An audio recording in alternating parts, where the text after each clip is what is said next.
All right, class. Here we're going to take a look at the upper venous system. Okay, so this is all of the blood that has gone out to the body. It has been deoxygenated. The oxygen has been delivered to the tissues and is now returning back to the heart so it can be sent to the lungs to get more oxygen. Our two major vessels here bringing blood back to the heart are the superior and inferior vena cava, as we see them in humans. Technically in cats, because we are quadrupeds, they are quadrupeds, so we're going to have an anterior and posterior, because one is actually in front of the heart and one is behind. For our purposes, since we're doing comparative anatomy with humans, I'll use inferior and superior.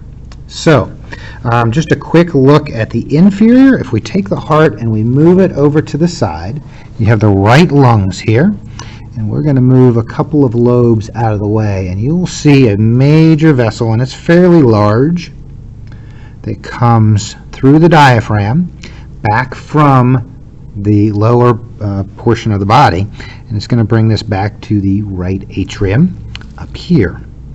This one is fairly well filled with latex and easily identified. Up at the top, what we have is the superior vena cava. So everything that's coming back from the forelimbs and the head are going to drain back into the superior vena cava. And this one, with the venous system, we have two branches that are going to collect from the head and the arms. And this is going to be the brachiocephalic vein. So we have the right and left brachiocephalic veins. Those two join together, we head into the superior vena cava. All right. We have two veins that are going to combine into, actually a couple of veins that are going to combine into. For our purposes, we're just going to examine two of them. So it's a little bit better on the left side. So I'll move this over a little bit. You can see two major vessels. This one here is coming back from the forelimb, in humans, coming back from the arm, and this is going to be the left subclavian.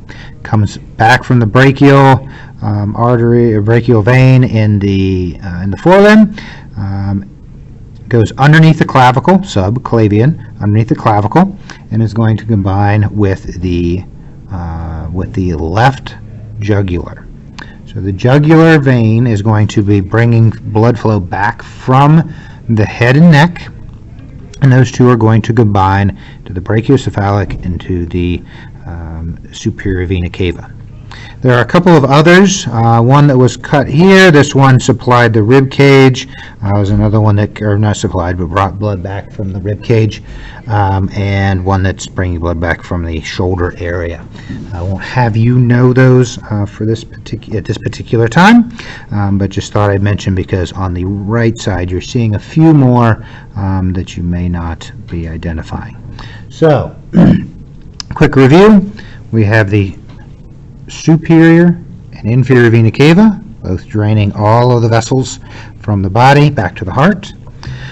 Up at the top we have the left and right brachiocephalics. We have the left subclavian and the left jugular that comes back together, bringing everything back.